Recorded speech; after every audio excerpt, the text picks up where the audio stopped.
नमस्कार बच्चों, आज के वीडियो में आपका स्वागत है। इसके पहले के वीडियो में हमने देखा था बहु हा दयाळु ये अभंग।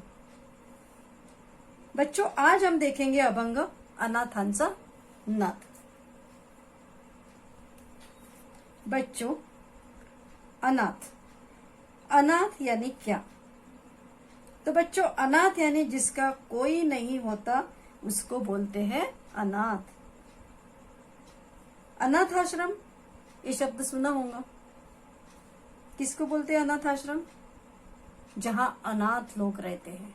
अनाथ कौन होते हैं? जिनका कोई नहीं होता है।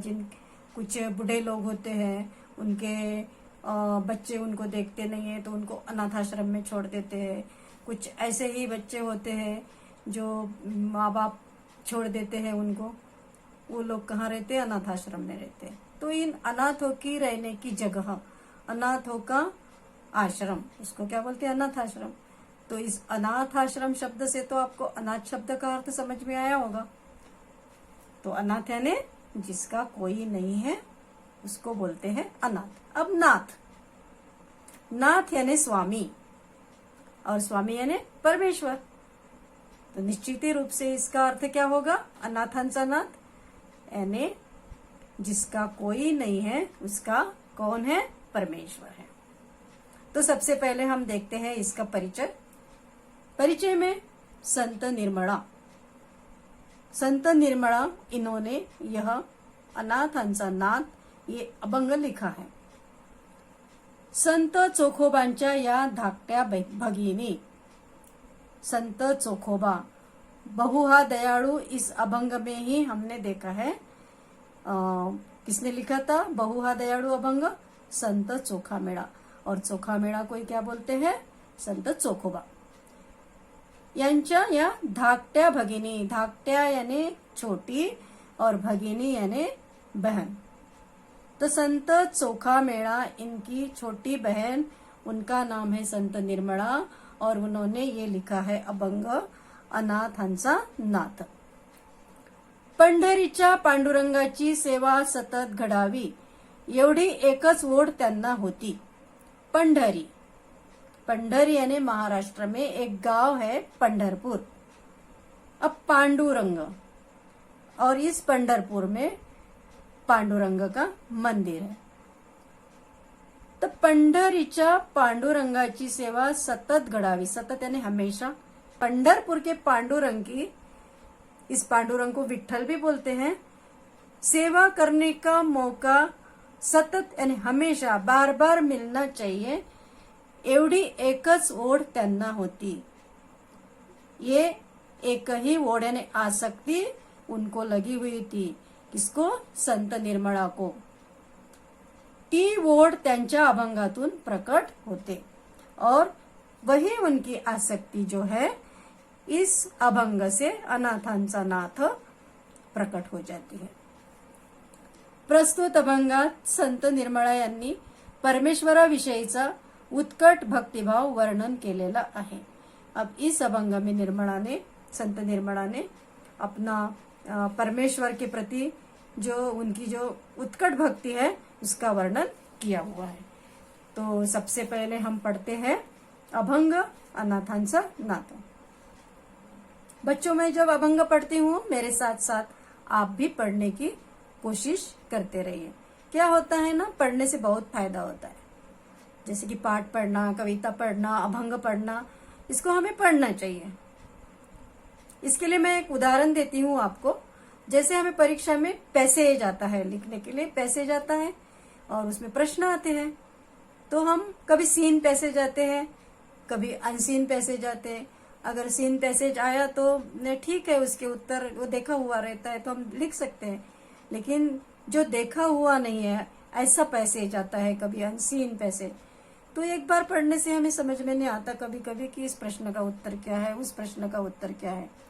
तो उसके लिए क्या होता है, अगर हम उसको एक बार पढ़ेंगे, बार बार पढ़ेंगे, तो लगता है अरे ये उत्तर तो मुझे आ रहा है। तो ये होता है पढ़ने का परिणाम। इसीलिए हमें वाचन करना चाहिए, पढ़ना चाहिए। तो मैं पढ़ती हूँ अभंग, साथ साथ आप भी पढ़िए। अनाथांचा नाथ कृपावंत देवा, घडो तुमची सेवा अहर्निशी. 28 युगे विटेवरी उभा, वाम भागी शोभा रुक्मादेवी. पतित पावन गाजे ब्रिदावळी, पूरवावी आळी हीच माझी. उभा विटेवरी ठेवोनी चरण, म्हणतसे बहीण चोखी याची. तो ये अभंग मैंने अभी पढ़ लिया है और मेरे साथ साथ आप लोगों ने भी ये अभंग पढ़ लिया होगा. तो अब हम इसका अर्थ समझने के पहले देखते हैं शब्दार्थ, यानी कठिन शब्दों के अर्थ. ये जो कठिन शब्दों के अर्थ है बच्चों, ये आप लिख के भी रखा करो. क्या होता है कि वो शब्द अपने पास है, कविता का अर्थ समझने में हमें आसानी हो जाती है. शब्दार्थ. अनाथ यानी जिसका कोई नहीं ऐसा. नाथ यानी स्वामी. कृपावंत यानी कृपा करने वाला. देवा यानी परमेश्वरा. अहर्निशी यानी कायम या हमेशा. विटेवरी यानी ईट पर. उभा यानी खड़ा. वाम भागी यानी बाई ओर, बाय साइड ना. पतित यानी पीड़ित या दुखी. पावन यानी पवित्र. ब्रिदावळी यानी व्रत. पूरवावी यानी पूरी करना. आळी यानी इच्छा या जिद. ठेवोनी यानी रखना. चरण यानी पाव. म्हणतसे यानी कहती है. तो ये हो गए बच्चों शब्दार्थ.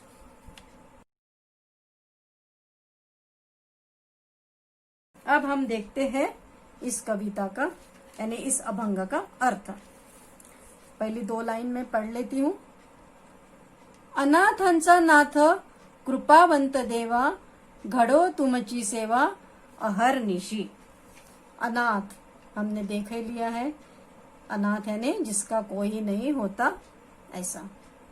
नाथ यानी स्वामी. कृपावंत यानी कृपा करने वाला. और देवा यानी भगवान परमेश्वर. अनाथांचा नाथ कृपावंत देवा, कि हे परमेश्वरा तू कैसा है. अनाथों का नाथ है, यानी जिसका कोई नहीं है उसकी मदद करता है. घडो तुमची सेवा अहर्निशी. और संत निर्मला क्या कहती है. अहर्निशी यानी हमेशा. हे परमेश्वरा तू कैसा है, जिसका कोई नहीं, उसके ऊपर क्या करता है, कृपा करता है. और मुझे भी तुम्हारी हमेशा सेवा करने का मौका दो.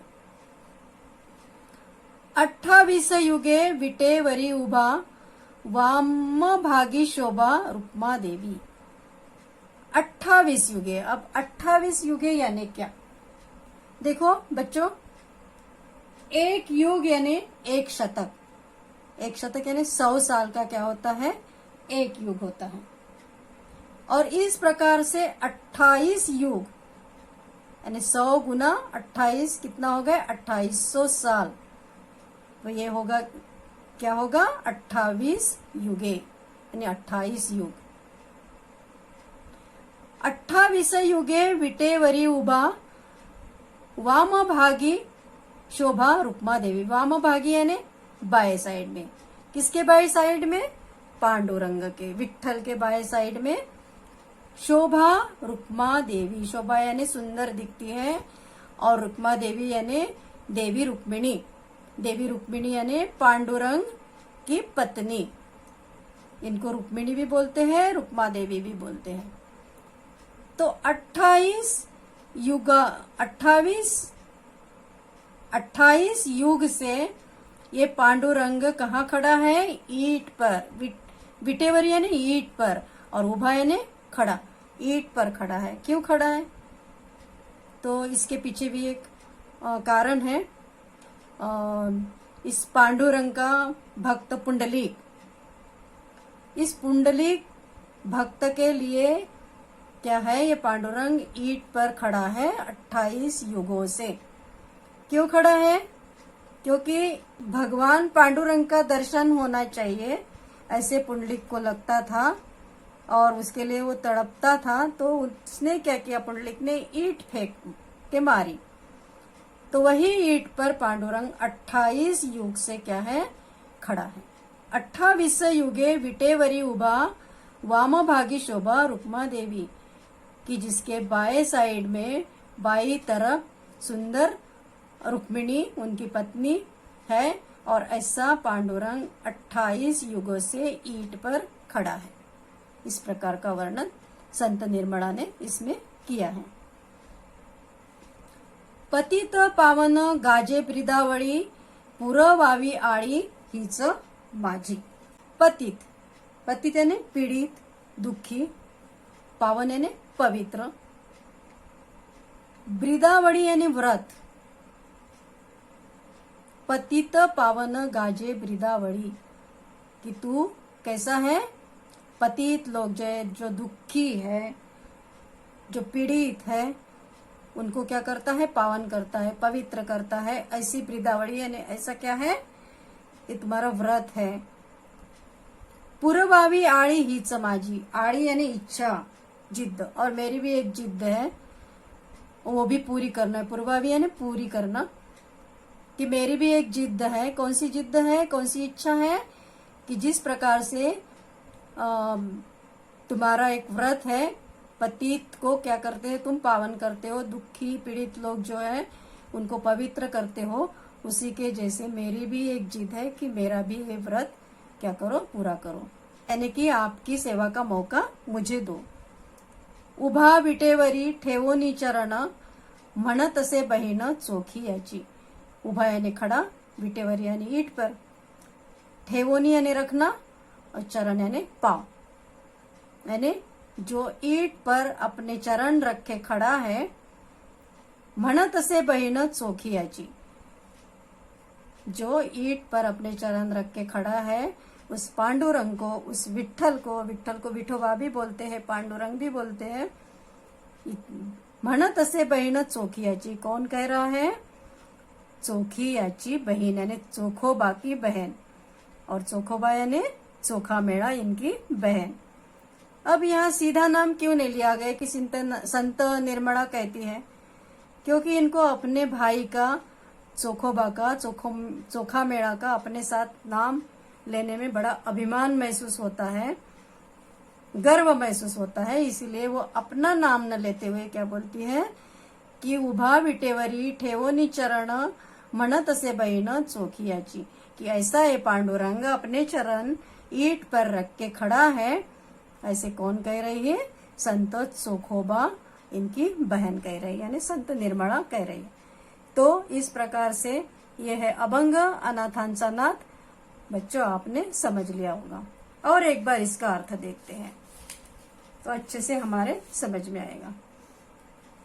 अनाथांचा नाथ कृपावंत देवा, घडो तुमची सेवा अहर्निशी।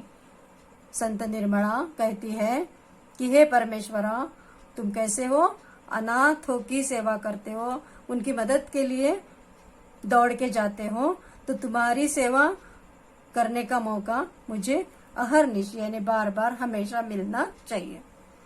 28 युगे विटेवरी उभा वाम भागी शोभा रुक्मा देवी, जिसके बाई तरफ सुंदर रुक्मा देवी है, रुक्मिणी है, और ये पांडुरंग 28 युगों से ईंट पर खड़ा है। पतित पावन गाजे ब्रिदावळी, आपका नाम है, आपकी प्रसिद्धि है, आपका व्रत है कि आप पतित को पावन करते हैं, यानी दुखी पीड़ित लोगों को पवित्र करते हैं। तो मेरी भी जिद है, मेरी भी इच्छा है, मैं पुरवावी आळी हीच माझी, कि इस व्रत के अनुसार मुझे भी आपकी सेवा का मौका दो, मुझे भी पावन करो। उभा विटेवरी ठेवोनी चरण म्हणत असे बहीण चोखी याची। चोखी याची बहन यानी संत चोखोबा इनकी बहन संत निर्मला कहती है कि ऐसा ये पांडुरंग ईंट पर क्या है, अपने चरण रख के खड़ा है। तो ये हो गया अर्थ। अब हम देखते हैं इसका स्वाध्याय। स्वाध्याय प्रश्न पहला है, खालील आकृतिबंध पूर्ण करा। इसमें पहला में अ नंबर का प्रश्न दिया है, संत निर्मळा यांनी परमेश्वरासाठी वापरलेली विशेषणे, कि संत निर्मला इन्होंने परमेश्वर के लिए कौन कौन से विशेषण उपयोग में लाए हैं। संत निर्मला यांनी परमेश्वरासाठी वापरलेली विशेषणे। विशेषण इसका अर्थ तो आपको मालूम ही है, पिछले अभंग में हमने देखा है। विशेषण यानी संज्ञा के बारे में जो शब्द विशेष जानकारी देता है उसको क्या कहते हैं, हम विशेषण कहते हैं। तो कौन से दो विशेषण आए हैं, हमने अभंग में अभी पढ़े हैं। अनाथांचा नाथ कृपावंत देवा। अनाथांचा नाथ कौन सा एक विशेषण आया, अनाथांचा नाथ, और दूसरा आया कृपावंत। दूसरा प्रश्न, संत निर्मला यांचे परमेश्वराकडे मागणे, यानी संत निर्मला इन्होंने परमेश्वर के पास क्या मांगा है। संत निर्मला यांनी परमेश्वराकडे, संत निर्मला यांचे परमेश्वराकडे मागणे, परमेश्वराची अहर्निशी सेवा घडो, कि परमेश्वर की सेवा करने का मुझे बार बार मौका, हमेशा मौका मिलना चाहिए। तीसरा है, संत निर्मला यांनी परमेश्वराकडे केलेला हट्ट, हट्ट यानी जिद्द। संत निर्मला इन्होंने परमेश्वर के पास कौन सा हट्ट यानी जिद्द की। तो उत्तर है, पतितांना पावन करण्याचे ब्रीद संत निर्मला यांच्यासाठी पाळावे, कि पतित को पावन करता है ये परमेश्वर का जो ब्रीद है, वो संत निर्मला, इनके लिए भी इस ब्रीद का उपयोग होना चाहिए, यानी उनको भी मौका मिलना चाहिए, उनको भी पावन करना चाहिए। प्रश्न दूसरा, संत निर्मला यांनी पांडुरंगाचे खालील बाबतीत केलेले वर्णन, यानी संत निर्मला इन्होंने पांडुरंग का किया हुआ वर्णन। ये नीचे दिए हुए ये जो चीजें हैं इसमें क्या क्या वर्णन किया है। कुठे उभा आहे यानी कहाँ खड़ा है, विटेवरी इसका उत्तर है, कि ईट पर खड़ा है।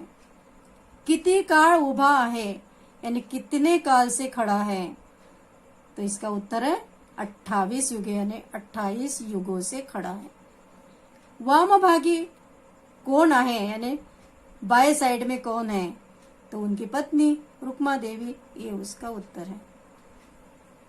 अगला प्रश्न है, नाते संबंध सांगा।